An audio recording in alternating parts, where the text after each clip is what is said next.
नमस्कार दोस्तों, स्वागत करते हैं आपका अपने यूट्यूब चैनल एडू अड्डा पर। तो अभी हम करने वाले हैं यूपीएसएससी का जो पीटी 2025 का 7 सितंबर का आज का जो फर्स्ट शिफ्ट का पेपर को हम करने वाले हैं। देखते हैं क्या पूछा गया है। तो अगर आप हमारे चैनल पर नए हो तो चैनल को सब्सक्राइब करके बेल आइकन को प्रेस कर दीजिएगा।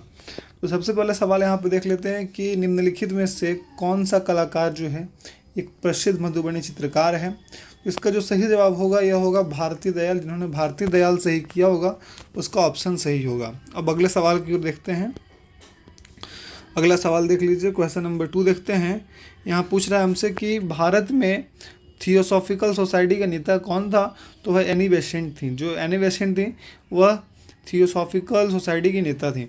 अब बात करते हैं अगला सवाल की ओर। अगला सवाल देख लीजिए, क्वेश्चन नंबर 3 की ओर बढ़ते हैं।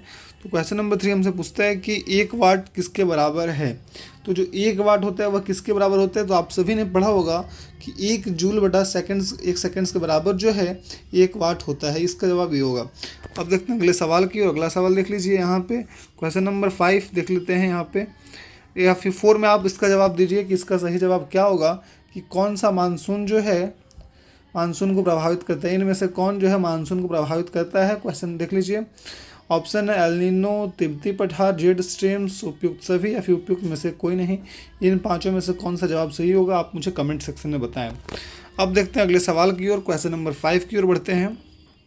तो क्वेश्चन नंबर 5 हमसे पूछ रहा है कि संविधान के अनुच्छेद 44 में कहा गया है कि भारत के पूरे क्षेत्र में राज्य नागरिकों के लिए डैश सुरक्षित करने का प्रयास करेगा। क्या सुरक्षित करने का प्रयास करेगा। ऑप्शन ए समान कार्य, ऑप्शन बी समान शिक्षा, ऑप्शन सी समान वेतन, ऑप्शन डी समान नागरिक संहिता या फिर ऑप्शन ई उपयुक्त में से कोई नहीं।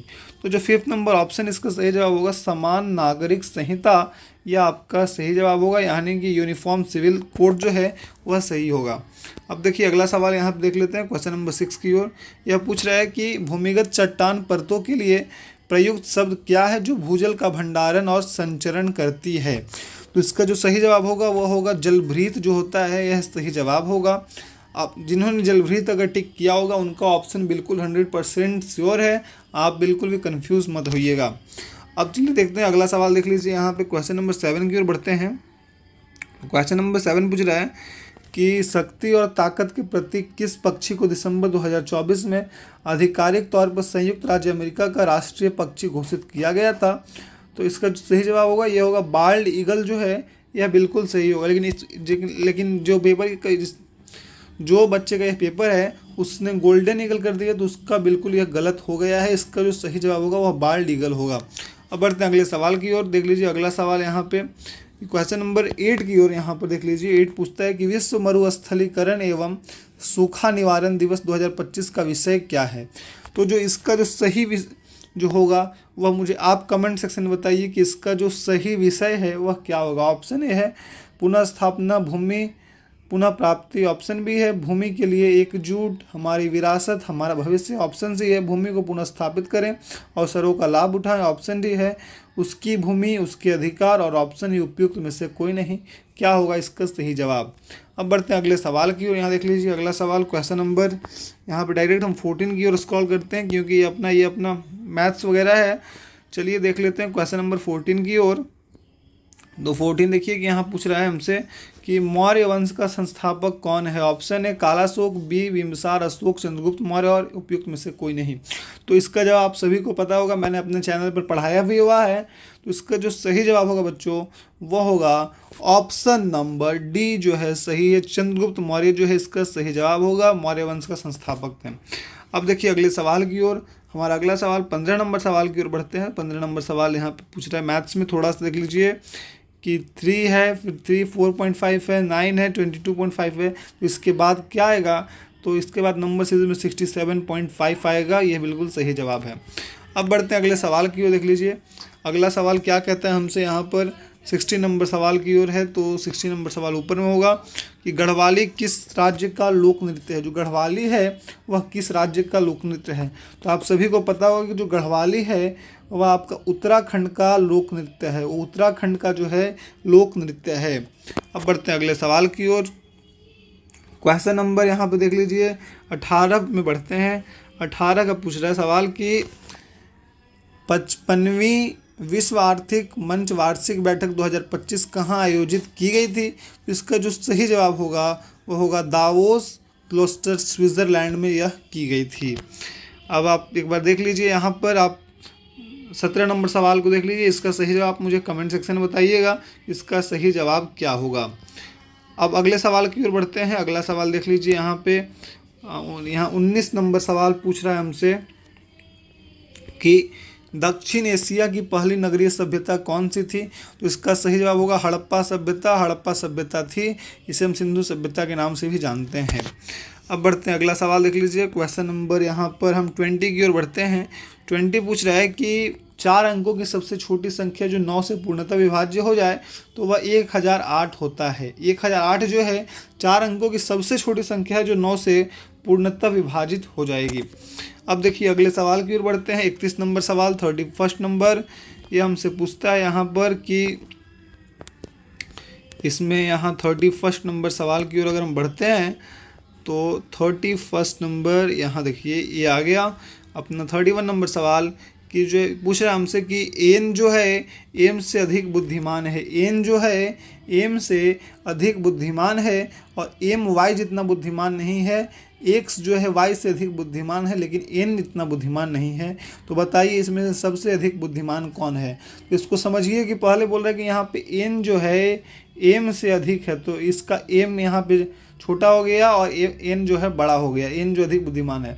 अब अगला है इसमें टॉपिक कि एम जो है वाई जितना बुद्धिमान है, बुद्धिमान नहीं है। तो एम जो है वाई इतना बुद्धिमान नहीं है, ठीक है। तो अब यहाँ पे देख लीजिए जो एम जो है वाई जितना बुद्धिमान नहीं है। अब यहाँ पे आगे देख लीजिए कि x जो है y से अधिक बुद्धिमान है। तो x जो है y से अधिक बुद्धिमान है, तो यहाँ देख लीजिए x हो गया, वह y क्या पूछ रहा है, x y से बुद्धिमान है। तो y अगर y से यह x बुद्धिमान है लेकिन n जितना बुद्धिमान नहीं है, तो n सबसे आगे है। तो यहाँ बात कर रहे हैं तो सबसे बुद्धिमान कौन है? तो यहाँ पर ऑप्शन नंबर डी जो है n जो है सबसे अधिक बुद्धिमान है। अब बढ़ते हैं अगले सवाल की ओर। क्वेश्चन नंबर यहाँ पर 32 की ओर। 32 नंबर सवाल हमसे पूछ रहा है कि भारत का संविधान का भाग 1 जो है डैश क्या है? ऑप्शन ए मौलिक कर्तव्य, ऑप्शन बी संघ और उसका अधिकार क्षेत्र, ऑप्शन सी है नागरिकता, डी है मौलिक अधिकार और ई है उपयुक्त में से कोई नहीं। तो इसका जो सही जवाब होगा वो होगा ऑप्शन नंबर बी संघ और उसका क्षेत्र जो है, यानी कि यूनियन एंड इट्स टेरिटरी। आप देख सकते हो संघ और उसका क्षेत्र 32 नंबर सवाल का सही जवाब होगा। जिन्होंने यह टिक किया होगा उनका ऑप्शन बिल्कुल सही है, घबराने की बात नहीं है। अब बढ़ते हैं अगले सवाल की ओर। 33 नंबर सवाल पूछ रहा है हमसे कि एशिया प्रशांत आर्थिक सहयोग एपीईसी का मुख्यालय पूछ रहा है। तो एपीईसी का जो मुख्यालय है वह कहाँ पर है? इसका सही जवाब होगा ऑप्शन नंबर बी सिंगापुर में एपीईसी का मुख्यालय है। अब बढ़ते हैं अगले सवाल की ओर। यहाँ पे देख लीजिए 34 नंबर सवाल की ओर देख लेते हैं एक बार कि जब किसी अम्ल को जल में घोला जाता है तो उसमें उपस्थित हाइड्रोजन किस रूप में अलग होता है? तो इसका जो सही जवाब होगा वह होगा धनात्मक रूप से अवशोषित हाइड्रोजन आयन H+ जो है इसमें निकलता है, इस रूप में अलग होता है। 34 नंबर सवाल का ऑप्शन नंबर बी जो है सही जवाब है। अब बढ़ते हैं अगले सवाल की ओर। 35 नंबर सवाल यहाँ पूछ रहा है कि बैंक ऑफ हिंदुस्तान नामक भारत का पहला बैंक कब स्थापित किया गया था? तो वह 1770 ईस्वी में स्थापित किया गया था, बैंक ऑफ हिंदुस्तान नामक भारत का पहला बैंक। अब चलिए देख लीजिए 36 नंबर सवाल की ओर बढ़ते हैं। तो 36 नंबर सवाल अपना यहाँ पे देखिए यह है। सबसे पहले टॉपिक को पढ़ लेते हैं, जो गद्यांश है उस गद्यांश को देख लीजिए। बोल रहा है यहाँ पर कि प्रभावती सन 1936 में प्रकाशित मौलिक ऐतिहासिक उपन्यास है। कथानक महाराज जयचंद के समय की है। कन्या कुब्जीश्वर जयचंद की रियासत दलमऊ की राजकुमारी प्रभावती को शिकार खेलते हुए लपलगढ़ के युवराज देव से परिचय हुआ। दोनों में अधिक लगाव उत्पन्न हो गया और प्रभावती दलमऊ के शासक जो है महेश्वर सिंह की कन्या, जो प्रभावती हैं वह दलमऊ के शासक महेश्वर सिंह की कन्या है, जो कि रूप सुंदरी हैं। वह जानती हैं कि उसके पिता उसका विवाह बलवंत से कराना चाहते हैं, किंतु एक वीर नारी की तरह वह स्वयं ही राजकुमार से गंधर्व विवाह करती हैं। ठीक है, गंधर्व यहाँ तक हमने पढ़ लिया गंधर्व विवाह के बारे में। अब देखिए पूछ रहा है कि बोल रहा है कि किसी बात का भय न रखते हुए वह यमुना के साथ जंगल जंगल घूमती हैं और कुमार देव के अनुकूल वातावरण बनाने का प्रयत्न करती हैं। उपन्यासकार ने इस सबला चित्रित किया है। संयोगिता को स्वयंवर के अवसर पर सशस्त्र सहायता देती है जिसमें घायल होकर मृत्यु को प्राप्त होती है। अब देखिए आगे यहाँ पर प्रस्तुत उपन्यास में नारी पात्र पुरुषों से अधिक सबल और बुद्धिमान है। प्रभावती यमुना, सिंधु और संयोगिता पुरुष पात्रों की अपेक्षा परिस्थिति का सामना दृढ़ता एवं वीरता से करती है। साथ ही वे नारी सुलभ गुणों, लज्जा, उदारता, त्याग आदि से विभूषित है। प्रभावती की नायिका होने पर भी उसकी तुलना में यमुना का चरित्र अधिक प्रभावशाली है। यमुना का व्यक्तित्व सभी के लिए अनुकरणीय है। सेनापति वीर सिंह से उसका प्रेम था किंतु विवाह न हो सका। आगे देखिए कि नारी पात्रों में सिंधु भी अपने एक विशेष स्थान रखती है। उससे प्रभावती और यमुना के नारी अपार सहानुभूति है। अपने नृत्य गायन से महेंद्र पाल का मुक्त करवाती है और उस राजराजेश्वरी से संबोधित किया गया है। अब चलिए देख लेते हैं इसमें क्वेश्चंस क्या पूछे गए हैं। हमने यहाँ पढ़ लिया। सबसे पहला सवाल है कि इस उपन्यास में प्रभावती की नायिका होने पर उसकी तुलना किसका चरित्र से अधिक प्रभावशाली है। तो इसका जो सही जवाब होगा यहाँ पे देखिए, जो सही जवाब होगा बच्चों वह होगा यमुना है। यमुना जो है इसका सही जवाब होगा। यहाँ पे देख लेते हैं कि यमुना के नारी की अपार सहानुभूति है। यहाँ पे देख लीजिए अपार सहानुभूति उसे यमुना के ओर में किया गया है। अब देखते हैं अगला सवाल की ओर। अगला सवाल यहाँ पे देख लीजिए कि क्वेश्चन नंबर 37 की ओर बढ़ते हैं कि प्रभावती किसके स्वयंवर के अवसर पर सशस्त्र सहायता देती है। ऑप्शन निरुपमा, नीलिमा, पद्मावती, संयोगिता और उपयुक्त में से कोई नहीं। तो अभी हमने पढ़ा यहाँ पर कि जो प्रभावती है वह किसके स्वयंवर के अवसर पर सशस्त्र सहायता करती है। तो वह संयोगिता यहाँ पे सही ऑप्शन होगा। देख लीजिए यहीं पे था संयोगिता के स्वयंवर। ये देखिए संयोगिता को स्वयंवर के अवसर पर सशस्त्र सहायता देती है। यह अपना ऑप्शन सही है। अब देखिए अगले सवाल की ओर बढ़ते हैं कि यमुना किससे प्रेम करती है। तो जैसा कि हमने पढ़ा यमुना जो थी वह वीर सिंह से प्रेम करती है। यमुना जो है वीर सिंह से प्रेम करती है। यहाँ देखिए सेनापति वीर सिंह से उसका प्रेम था जो कि यमुना का व्यक्तित्व सभी के लिए अनुकरणीय था, लेकिन उसका विवाह न हो सका था। अब देखिए अगला सवाल यहाँ पर कि प्रभावती एक वीर नारी की तरह राजकुमार के साथ कौन सा विवाह करती है। तो वह गंधर्व विवाह, जैसा कि हमने पढ़ा है कि गंधर्व विवाह करती है। अब देखिए अगला सवाल कि प्रभावती किसकी बेटी है। तो प्रभावती जो है महेश्वर सिंह की बेटी है। ऑप्शन देख लीजिए यहाँ पे, यहाँ देख लीजिए स्टार्टिंग में ही अपना है यहाँ टॉपिक में कि जो प्रभावती है वह दलमऊ के शासक महेश्वर सिंह की कन्या है। अब चलिए अगला सवाल की ओर देखते हैं। अगला सवाल यहाँ पे क्वेश्चन नंबर कितना हो गया, इधर 40 तक हमने कर लिया कंप्लीट। अब 40 के डायरेक्ट हम 46 में करेंगे क्योंकि यहाँ पर भी आपका एक गद्यांश है। तो आप गद्यांश को देख लीजिएगा, मैं स्क्रॉल कर दे रहा हूँ कि आप इस गद्यांश को पढ़कर इसका ऑप्शन सही बताइएगा क्या होने वाला है। चलिए 46 नंबर सवाल की ओर बढ़ते हैं। तो 46 नंबर सवाल हमसे पूछ रहा है कि ठंडा पानी पीना चाहिए। यह जो वाक्य है इसका विशेषण का कौन सा विशेषण का यह उदाहरण है। तो ठंडा पानी पीना चाहिए। तो ठंडा पानी क्या बता रहा है। तो पानी का गुण बता रहा है, इसलिए यह गुणवाचक जो है विशेषण है, क्योंकि संख्या होगा नहीं, सार्वनामिक होगा नहीं, परिमाण होगा नहीं। तो यहाँ पे गुणवाचक इसका गुण बता रहा है पानी का कि वो पानी ठंडा है, ठंडा पानी पीना चाहिए। तो यह वाक्य जो है गुणवाचक विशेषण का उदाहरण है। अब देखिए अगले सवाल की ओर। 47 नंबर सवाल बोल रहे हैं हमसे कि दाता पुल्लिंग शब्द है, उसका स्त्रीलिंग रूप डैश होगा। दाता का क्या होगा, दाता का दात्री होता है। दाता पुल्लिंग है, उसका जो स्त्रीलिंग होगा वह दात्री होगा। 47 नंबर का ऑप्शन नंबर सी सही जवाब। अब देखिए उपाय का विलोम बोल रहा है। उपाय का विलोम क्या होगा। तो उपाय का अगर विलोम शब्द की बात की जाए तो वह निरुपाय होगा। ऑप्शन नंबर बी यहाँ पे बिल्कुल सही है। देखिए अगला सवाल कि अंक में भरना एक मुहावरा है, तो उसका सही अर्थ क्या होगा। तो अंक में भरना मुहावरा का सही अर्थ जो है गले लगाना होगा। ऑप्शन नंबर सी इन्होंने बिल्कुल सही टिक किया हुआ है। अब देखिए अगले सवाल की ओर, क्वेश्चन नंबर 50 की ओर। यह पूछ रहा है यहाँ पर कि साहित्य और जीवन का घोर संबंध है, यह एक अशुद्ध वाक्य है, निम्नलिखित वाक्यों में से शुद्ध वाक्य को चुनकर लिखिए।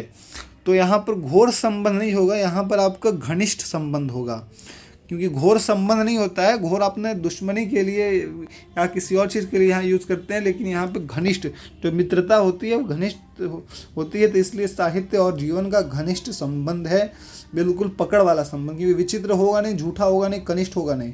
तो जो घोर की जगह पे यहाँ पे घनिष्ठ होगा, ऑप्शन नंबर डी जो है बिल्कुल सही जवाब है।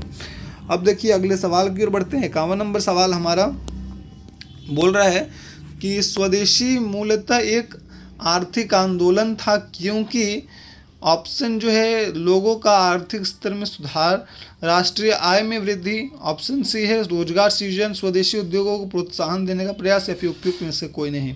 तो जो ऑप्शन डी है वह बिल्कुल सही जवाब होगा, ऑप्शन डी यहाँ पर बिल्कुल सही है। अब देखिए अगले सवाल की ओर 53 नंबर सवाल बढ़ेंगे, क्योंकि 52 मैथ्स में थोड़ा। तो चलिए 53 नंबर सवाल की ओर बढ़ते हैं कि यहाँ बोल रहा है कि धौलागिरी पर्वत शिखर किस देश में स्थित है। तो धौलागिरी जो है वह नेपाल में स्थित है, ऑप्शन नंबर बी बिल्कुल सही है। अब देखिए अगला सवाल देख लीजिए कि मीना की आयु का वर्ग जो है उसकी आयु से 8 गुना से 9 अधिक है, तो उसकी आयु क्या होगी। तो उसकी अगर आयु की हम बात करें, मीना की आयु की लेकर, तो इसका ऑप्शन नंबर बी है जो सही जवाब होगा। यह सवाल क्योंकि मैथ्स में है और यह 9-10 के बच्चे भी इसे सॉल्व कर लेंगे। अलजेब्रा का यह सवाल देख लीजिए। आगे देखते हैं कि यहाँ 55 नंबर सवाल, इसमें आप बताइए इसका सही जवाब क्या होगा। कि defence research and development organisation DRDO के द्वारा विकसित नाग मार्क 2 किस प्रकार की मिसाइल है। इसका जवाब हमें कमेंट सेक्शन में बताइएगा कि इसका जवाब क्या सही होगा। अब बढ़ते हैं अगले सवाल 56 नंबर सवाल की ओर। 56 नंबर सवाल हमसे पूछता है कि मोनाजाइट रेत में कौन सा खनिज पाया जाता है। तो जो मोनाजाइट में रेत में कौन सा खनिज पाया जाता है, तो थोरियम पाया जाता है मोनाजाइट रेत में। मोनाजाइट सैंड में जो है वह थोरियम पाया जाता है। अगला सवाल देख लीजिए 57 नंबर सवाल कि जैन धर्म के 24वें तीर्थकार जो हैं और अंतिम तीर्थकार किसे माना जाता है। तो वह वर्धमान महावीर को जो है जैन धर्म के 24वें और अंतिम तीर्थकार माना जाता है। अब देखिए अगला सवाल 58 नंबर सवाल यहाँ पे कि भारतीय संविधान के अनुच्छेद 23 और 24 के माध्यम से नागरिकों को डैश की गारंटी दी गई है। तो यहाँ किस चीज़ की गारंटी दी गई है। तो इसका जो सही जवाब होगा शोषण के खिलाफ अधिकार की गारंटी जो है दी गई है। अब देखिए अगला सवाल 9 नंबर सवाल यहाँ पे 59 नंबर सवाल क्या पूछता है कि अंतर्राष्ट्रीय ओलंपिक दिवस कब मनाया जाता है। तो अंतर्राष्ट्रीय ओलंपिक दिवस से वह 23 जून को मनाया जाता है। ऑप्शन नंबर सी जो है बिल्कुल सही है। इनका जो ऑप्शन नंबर सी है यहाँ पर अंतर्राष्ट्रीय ओलंपिक दिवस वह 23 जून को मनाया जाता है। अब देखिए अगला सवाल क्वेश्चन नंबर 60 की ओर बढ़ते हैं। क्वेश्चन नंबर 60 यहाँ पूछ रहा है कि 20 मिनट 1 घंटे का कितना प्रतिशत है। ऑप्शन है 35%, बी 50%, सी 30% या फिर डी 33/1/3%। तो इसका जो ऑप्शन नंबर डी है वह बिल्कुल सही जवाब है, 33/1/3% होता है। अब देखिए अगले सवाल की ओर बढ़ते हैं। अगला सवाल 61 नंबर सवाल की पूछ रहे हैं यहाँ पे साहा परमाणु भौतिकी संस्थान कहाँ स्थित है। ऑप्शन है मुंबई, बी कोलकाता, सी चेन्नई, डी पुणे, उपयुक्त में से कोई नहीं। तो जो साहा परमाणु भौतिकी संस्थान है वह कहाँ पर स्थित है, तो वह कोलकाता में स्थित है। अब देखिए अगले सवाल की ओर क्वेश्चन नंबर 62 की ओर बढ़ते हैं। तो क्वेश्चन नंबर 62 पूछ रहा है यहाँ पे कि जल बीज उर्वरक प्रौद्योगिकी डैश लोकप्रिय नाम से जाना जाता है। किस नाम से जाना जाता है। ऑप्शन ए है लाल क्रांति, बी है नीली क्रांति, सी है हरित क्रांति, डी है श्वेत क्रांति और ई है उपयुक्त में से कोई नहीं। तो ऑप्शन नंबर सी जो है बिल्कुल सही जवाब होगा। जल बीज उर्वरक जो है हरित क्रांति के नाम से जाना जाता है। Water seed fertiliser technology is popularly known as green revolution. तो अपना यहाँ पे जो है 62 नंबर सवाल का सही जवाब होगा ऑप्शन नंबर सी होगा। अब देखिए अगला सवाल 63 नंबर सवाल 63 नंबर सवाल यहाँ पूछ रहा है कि भारत के किस राज्य पर डलहौजी के द्वारा कब्जा करना ब्रिटिश आक्रमण का सबसे अनुचित कार्य था। Option A Jaipur, B Satara, C Jhansi, D Awadh या फिर उपयुक्त में से कोई नहीं। तो ऑप्शन नंबर डी जो है बिल्कुल सही होगा। अवध जो है इसका सही जवाब है। अवध जो है इसका बिल्कुल सही जवाब है। अब देखिए अगला सवाल 65 की ओर देखते हैं। 64 क्या है। 64 का जवाब मुझे आप दीजिए कमेंट सेक्शन में कि जब प्राकृतिक गैस मीथेन हवा में ऑक्सीजन के साथ मिलती है तो वह क्या उत्पाद बनाते हैं। ऑप्शन आपके सामने ये रहे, ये चार पांचों ऑप्शन है, बताइए इन पांचों में से कौन सा जवाब सही होगा। अब देखिए अगला सवाल, क्वेश्चन नंबर यहाँ पे 65 की ओर। 65 नंबर सवाल भी इसी का जवाब आपको देना है कि जनवरी 2025 में पेप्सिको द्वारा भारत और दक्षिण एशिया पेय पदार्थों के लिए उपाध्यक्ष और महाप्रबंधक के रूप में किससे नियुक्त किया गया? रमेश चौहान, संजीव चड्ढा, नितिन भंडारी, दीपक अय्यर या फिर उपयुक्त में से कोई नहीं। एक चीज़ आप नोटिस करो यहाँ पर कि जो आपका जो यहाँ पे यूपीएसएससी जो पेपर चल रहा है उसमें सबसे बड़ा बात है कि एक तरह से नॉर्मल देखा जा रहा है कि जो आपका करंट अफेयर से सवाल है वो ज़्यादा सवाल नहीं पूछे जा रहे हैं, ज़्यादा सवाल आपको करंट अफेयर से देखने को नहीं मिले हैं यहाँ पे। अब देखिए अगला सवाल देख लीजिए, यहाँ 66 नंबर सवाल की अगर हम बात करें तो बोल रहा है कि आधुनिक ओलंपिक खेल सबसे पहले किस शहर में हुए थे? तो जो किस शहर में आयोजित हुए थे आधुनिक ओलंपिक खेल जो है सबसे पहले किस शहर में आयोजित हुए थे? ऑप्शन ए है रोम, बी है एथेंस, सी है पेरिस, डी है लंदन और ई है उपयुक्त में से कोई नहीं। तो 66 नंबर सवाल का जो सही जवाब होगा वो होगा एथेंस में। एथेंस में जो है वह आधुनिक ओलंपिक खेल सबसे पहले एथेंस में हुए थे। अब देखिए अगला सवाल, क्वेश्चन नंबर 67 की ओर। क्वेश्चन नंबर 67 पूछ रहा है कि निजी संपत्ति को सभी सामाजिक और आर्थिक बुराइयों का कारण किसे माना? ऑप्शन ए मार्क्स और Engels, option B Marshall, option C Simon, D है एडम स्मिथ और उपयुक्त में से कोई नहीं। इसका भी जवाब आप मुझे कमेंट सेक्शन में बताइए कि इसका सही जवाब क्या होगा। अब बताइए अगला सवाल यहाँ पे देख बढ़ते हैं हम यहाँ पे 73 नंबर सवाल की ओर बढ़ते हैं। देखिए अपने मैथ से सवाल पूछा जा रहा है। 73 नंबर सवाल यहाँ पर ये रहा 73 कि बुद्ध ने दुख से मुक्ति पर अपना पहला उपदेश कहाँ दिया था? तो उन्होंने सारनाथ में दिया था। बुद्ध ने दुख से मुक्ति पर अपना जो पहला उपदेश है वह सारनाथ में दिया था। ऑप्शन ए बिल्कुल सही जवाब है। अब देखिए अगला सवाल, क्वेश्चन नंबर 75 की ओर बढ़ते हैं। 74 मैथ्स में 75 में है कि शालीमार बाग कहाँ पर स्थित है? तो ऑप्शन ए है लखनऊ, बी है श्रीनगर, सी है आगरा, डी है दिल्ली, उपयुक्त में से कोई नहीं। तो श्रीनगर में जो है शालीमार बाग स्थित है। श्रीनगर में जो है शालीमार बाग स्थित है। अब क्वेश्चन नंबर हम 76 की ओर बढ़ते हैं। क्वेश्चन नंबर 76 की बात करें तो बोल रहा है वे झिंझम अंतर्राष्ट्रीय बंदरगाह कहाँ पर स्थित है? Option A Lakshadweep, B Tamil Nadu, C Maharashtra, D Kerala और उपयुक्त में से कोई नहीं। तो जो झिंझम अंतर्राष्ट्रीय बंदरगाह है वो आपका केरल में स्थित है। ऑप्शन नंबर डी बिल्कुल सही जवाब होगा। अब देखिए क्वेश्चन नंबर यहाँ पे हम देख लेते हैं 77 की ओर बढ़ते हैं। 77 में क्या है? देखिए लीप वर्ष के बारे में पूछ रहा है। इसका जवाब मुझे आप दीजिए कमेंट सेक्शन में कि लीप वर्ष का पहला दिन बुधवार है तो उस वर्ष 31 दिसंबर को सप्ताह का कौन सा दिन था? ऑप्शन है शुक्रवार, बी सोमवार, सी शनिवार, डी गुरुवार या फिर ई उपयुक्त में से कोई नहीं। बताइए क्या होगा सही जवाब। अब देखते हैं अगले सवाल की ओर। अगला सवाल 78 नंबर सवाल की ओर बढ़ते हैं। 78 नंबर सवाल हमसे पूछ रहा है यूएनसीटीएडी पर विस्तार कर यानी कि एक्सपेंड यूएनसीटीएडी। तो इसका जो सही फुल फॉर्म होगा वह होगा United Nations conference on trade and development, जो है बिल्कुल सही जवाब है यहाँ पे।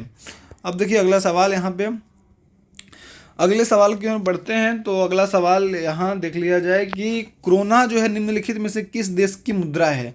जो क्रोना है वह किस देश की मुद्रा है? ऑप्शन ए है दक्षिण अफ्रीका, बी है म्यांमार, सी है स्वीडन, डी है युगांडा या फिर ई उपयुक्त में से कोई नहीं। तो अगर बात करें क्रोना जो है किस देश की मुद्रा है तो वह स्वीडन की मुद्रा है। क्रोना जो है वह स्वीडन की मुद्रा है। अब देखिए अगला सवाल यहाँ क्वेश्चन नंबर हम डायरेक्ट 88 की ओर बढ़ते हैं। 88 नंबर सवाल की ओर हम बढ़ लेते हैं। 88 नंबर सवाल कहाँ गया? तो ये रहा 88 नंबर सवाल हमारा कि शिमला सम्मेलन किस वर्ष आयोजित किया गया था? शिमला सम्मेलन वह किस वर्ष आयोजित किया गया था? तो वह आयोजित किया गया था 1945 में, 1945 में आयोजित किया गया था। शिमला समझौता 1945 में आयोजित किया गया था। ऑप्शन नंबर डी बिल्कुल सही जवाब है। अब देखिए अगला सवाल यहाँ पे कि निम्नलिखित में से सर्वथा भिन्न को ज्ञात कीजिए। भिन्न जो सबसे अलग है, ऑड है। ऑप्शन ए बेस्वाद है, बी है नमकीन, सी है खट्टा, डी है मीठा, उपयुक्त में से कोई नहीं। तो इसका सही जवाब होगा बेस्वाद। देखिए खट्टा वगैरह ये सब टेस्ट बता रहा है, जो नमकीन हो गया, खट्टा हो गया, मीठा हो गया, टेस्ट बता रहा है किसी चीज़ का। लेकिन बेस्वाद यहाँ कोई मतलब ही नहीं है, ये कोई टेस्ट नहीं बता रहा, डायरेक्ट बोल रहा है कि बेस्वाद है। अब देखिए अगला सवाल कि 90 नंबर सवाल देख लीजिए। पूछ रहा है हमसे क्रिकेट से रिलेटेड सवाल है अपना कि किस देश ने आईसीसी क्रिकेट विश्व टेस्ट चैंपियनशिप 2025 का खिताब जीता? Option A Bharat, B Sri Lanka, C दक्षिण अफ्रीका, डी वेस्ट इंडीज, उपयुक्त में से कोई नहीं। तो इसका जो सही जवाब होगा क्वेश्चन नंबर 90 का जो सही जवाब होगा बच्चों होगा ऑप्शन नंबर, यहाँ देख लीजिए, ऑप्शन नंबर सी दक्षिण अफ्रीका जो है वह बिल्कुल सही जवाब होगा 90 नंबर सवाल का। अब देखिए अगले सवाल की ओर बढ़ते हैं। यहाँ पे अगला सवाल यहाँ पे डायरेक्ट हम ये देखिए कुछ इंग्लिश से सवाल किए गए हैं। अब देख लीजिए यहाँ पैसेज से भी सवाल है इंग्लिश में। अब देखिए 96 नंबर सवाल की ओर एक बार देख लीजिए कि ऋग्वेद कितने भजनों का संग्रह है। जो ऋग्वेद है वह कितने भजनों का संग्रह है। ऑप्शन है 1800 भजन, बी 1500 भजन, सी 1028 भजन या फिर डी 1000 भजन। तो बात करें ऋग्वेद कितने भजनों का संग्रह है तो ऑप्शन नंबर सी बिल्कुल सही जवाब होगा, 1028 भजनों का संग्रह हो गया ऋग्वेद। अब देखिए अगला सवाल कि यहाँ पूछ रहा है हमसे 98 नंबर सवाल की ओर बढ़ते हैं। 97 में देख लीजिए रीजनिंग का सवाल है। रीजनिंग में आप मुझे बताइएगा क्या होगा जवाब। एक बार सवाल देख लीजिए कि विनोद ने विशाल को अपने पिता की पत्नी के इकलौते भाई के बेटे के रूप में पेश किया है। तो विनोद का विशाल से क्या संबंध है। विनोद ने जो है विशाल को बोला कि वह अपने पिता की पत्नी के इकलौते भाई के बेटे के रूप में पेश किया। यानी कि विनोद गया किसी के पास और विशाल को इशारा करते हुए बोल रहा है कि वह अपने पिता की पत्नी यानी कि माता और माता की जो है यहाँ पे माता की इकलौते भाई के बेटा, इकलौता भाई यानी कि वह पत्नी के इकलौते भाई यानी कि मामा हो गया और मामा के बेटा के बारे में वह यहाँ बोल रहा है कि जो इकलौते भाई के बेटे, तो उसका मामा हो विनोद का जो विशाल के बारे में मामा हो गया और यहाँ बेटे के रूप में पेश कर रहा है। तो उसका जो विनोद का जो विशाल से रिश्ता है वो मेरा भाई का है। जी हाँ, क्योंकि मामा का बेटा यहाँ पे जो कज़न वगैरह मेरा भाई यहाँ पे बिल्कुल सही जवाब है। अब देखिए अगला सवाल यहाँ पे देख लीजिए 98 नंबर सवाल की ओर देख लीजिए। 98 नंबर सवाल यहाँ पूछ रहा है कि राष्ट्रीय कृषि नीति संसद डैश को प्रस्तुत की गई थी, कब प्रस्तुत की गई थी। ऑप्शन ए 28 सितंबर 2000, ऑप्शन बी 28 जून 2000, ऑप्शन सी 28 अगस्त 2000, ऑप्शन डी 28 जुलाई 2000 या फिर ऑप्शन ई उपयुक्त में से कोई नहीं। तो इसका जो सही जवाब होगा ऑप्शन नंबर डी जो है बिल्कुल सही जवाब होगा। 28 जुलाई 2000 को राष्ट्रीय कृषि नीति संसद प्रस्तुत की गई थी। अब देखिए अगला सवाल 99 नंबर सवाल की ओर बढ़ते हैं। 99 नंबर सवाल बोल रहा है कि Indian space research organisation ISRO ने अंतरिक्ष में कौन सी फसल जो है सफलतापूर्वक उगाई जो अंतरिक्ष आधारित कृषि अनुसंधान में से एक मील का पत्थर साबित हुई। ऑप्शन है मक्का, बी चावल, सी लोबिया, डी गेहूँ या फिर ई उपयुक्त में से कोई नहीं। तो इसका जवाब आप मुझे कमेंट सेक्शन में बताइए कि वह कौन सी फसल थी जो उगाई गई थी इसरो ने अंतरिक्ष में। तो देखते हैं बस अगला सवाल की ओर। अपना लास्ट सवाल है कि भारतीय संविधान के अनुच्छेद 170 में कहा गया है कि राज्य विधानसभा के अधिकतम डैश सदस्य और न्यूनतम 60 सदस्य हो सकते हैं। तो वह कितने सदस्य हैं जो अधिकतम हो सकते हैं। 480, 530, 500, 450 या फिर उपयुक्त में से कोई नहीं। तो इसका जो सही जवाब होगा बच्चों वह होगा ऑप्शन नंबर सी, 500 अधिकतम और 60 जो है सदस्य न्यूनतम हो सकते हैं राज्य विधानसभा में। तो अगर आपको यह सारे सवाल लगे होंगे कि हाँ सर ने मुझे बहुत अच्छे तरह से जो पीटी का सवाल मैंने डिस्कस कर दिया है, तो आप हमारे चैनल को सब्सक्राइब करके बेल आइकन को प्रेस कर दीजिएगा। इसके साथ में मिलते हैं फिर किस वीडियो के साथ में। देखते हैं यहाँ सेट 2 भी अपना एग्जाम चल रहा है तो उसका भी मैं जल्द से जल्द क्वेश्चन आज शाम तक अपलोड करने की कोशिश करूँगा। मिलते हैं फिर किसी वीडियो के साथ में, तब तक के लिए जय हिंद, जय भारत, वंदे मातरम। चैनल को सब्सक्राइब करके जाइए। शुक्रिया।